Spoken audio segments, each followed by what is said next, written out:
Subscribe कीजिए हमारे YouTube channel को और साथ ही दबाइए इस बेल आइकॉन को ताकि आपको मिलते रहे नए अपडेट्स हमारे नेक्स्ट वीडियो के। हेलो फ्रेंड्स, स्वागत है आपका आपके अपने चैनल HSC स्टडी गाइड में। आज इस वीडियो में हम बात करने वाले हैं कन्फाइंड स्पेस के बारे में। साथ ही हम देखने वाले हैं कि कन्फाइंड स्पेस में अगर आप काम करते हो तो उस वक्त आपको क्या हज़ार्ड का सामना करना पड़ता है और उसके लिए आपको क्या प्रिकॉशंस लेने पड़ेंगे। तो चलिए शुरू करते हैं।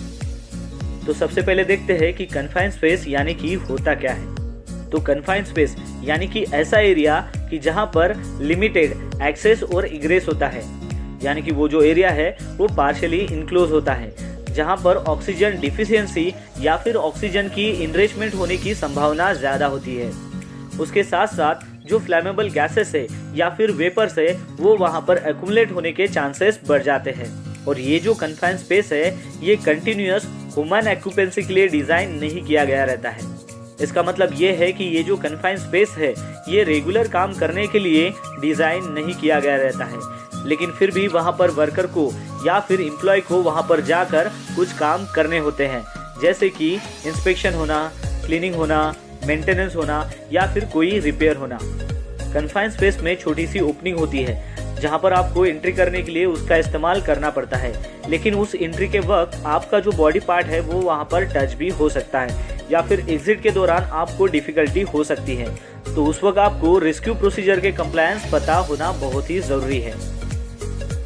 तो चलिए देखते हैं कि कन्फाइंड स्पेस के हजार्ड्स क्या है। तो सबसे पहला हजार्ड है प्रेजेंस ऑफ टॉक्सिक गैसेस, यानी कि जहरीली गैसेस वहाँ पर प्रेजेंट हो सकती है, वो एक खतरा है।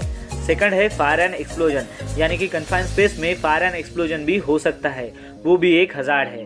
थर्ड आता है पुअर वेंटिलेशंस। कन्फाइंड स्पेस चारों तरफ से जब क्लोज हो जाता है तो वहाँ पर नेचुरल एयर नहीं मिलती, जिसके कारण आपको प्रॉपर वेंटिलेशन नहीं मिलता, यानी कि पुअर वेंटिलेशंस, वो भी एक हजार्ड है। उसके बाद है पुअर इल्यूमिनेशंस। चारों ओर से कन्फाइंड स्पेस क्लोज होने के बाद वहाँ पर अंधेरा छा जाता है, जिसकी वजह से आपको दिखाई नहीं देता है, यानी कि पुअर इल्यूमिनेशंस, यानी कि वो भी एक हजार्ड है। फिर है ऑक्सीजन डिफिशियंसी। जैसे ही आप कन्फाइंड स्पेस में जाते हो तो वहाँ पर ऑक्सीजन की मात्रा कम होने के चांसेस भी हो सकते हैं। फिर आता है ऑक्सीजन एनरिचमेंट। जैसे मान लो ऑक्सीजन की मात्रा कन्फाइंड स्पेस में कम हो सकती है, वैसे ही ऑक्सीजन की मात्रा बढ़ भी सकती है। फिर आता है इम्प्रॉपर एक्सेस और इग्रेस, यानी कि जैसे ही आप कन्फाइंड स्पेस में काम करने के लिए जाते हो तो वहाँ पर बहुत ही लिमिटेड एक्सेस और इग्रेस अवेलेबल होता है, तो वो भी एक हजार्ड है।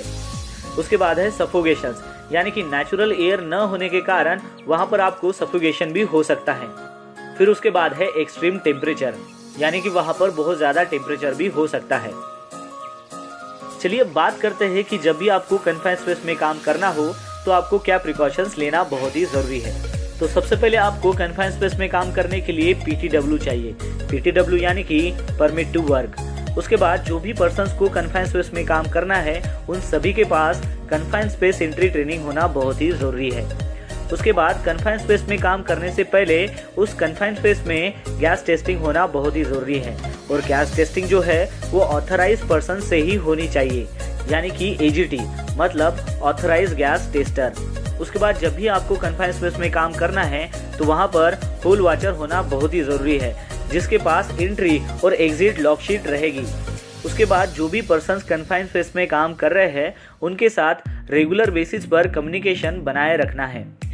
उसके बाद वहाँ पर प्रॉपर वेंटिलेशन देना बहुत ही ज़रूरी है, जैसे कि हम वहाँ पर एग्जॉस्ट फैन लगाकर वेंटिलेशन प्रोवाइड कर सकते हैं।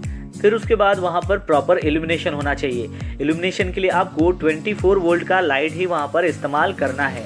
फिर उसके बाद आपको प्रॉपर एक्सेस और इग्रेस वहाँ पर प्रोवाइड कराना है। फिर उसके बाद इमरजेंसी रेस्क्यू प्लान वहाँ पर जितने भी पर्सन्स काम कर रहे हैं उन सबको पता होना चाहिए, मतलब इमरजेंसी के वक्त आपको क्या सावधानी बरतनी है उस सब के बारे में उन सभी को पता होना चाहिए। फिर उसके बाद इमरजेंसी रेस्क्यू इक्विपमेंट वहाँ पर अवेलेबल होनी चाहिए, जैसे कि स्ट्रेचर हो गया, हार्नेस हो गया, क्रेन हो गया या फिर ट्राइपॉड हो गया, स्काबा हो गया, फर्स्ट एड किट हो गई। ये सारे इमरजेंसी रेस्क्यू इक्विपमेंट वहाँ पर अवेलेबल होने चाहिए। तो दोस्तों आशा करता हूँ कि आपको कन्फाइंड स्पेस के बारे में पता चल गया होगा कि उसके हजार्ड्स क्या है और उसके प्रिकॉशंस क्या है। आज के लिए इतना ही, मिलते हैं नेक्स्ट वीडियो में एक नए टॉपिक के साथ में। तब तक के लिए टेक केयर, बाय बाय।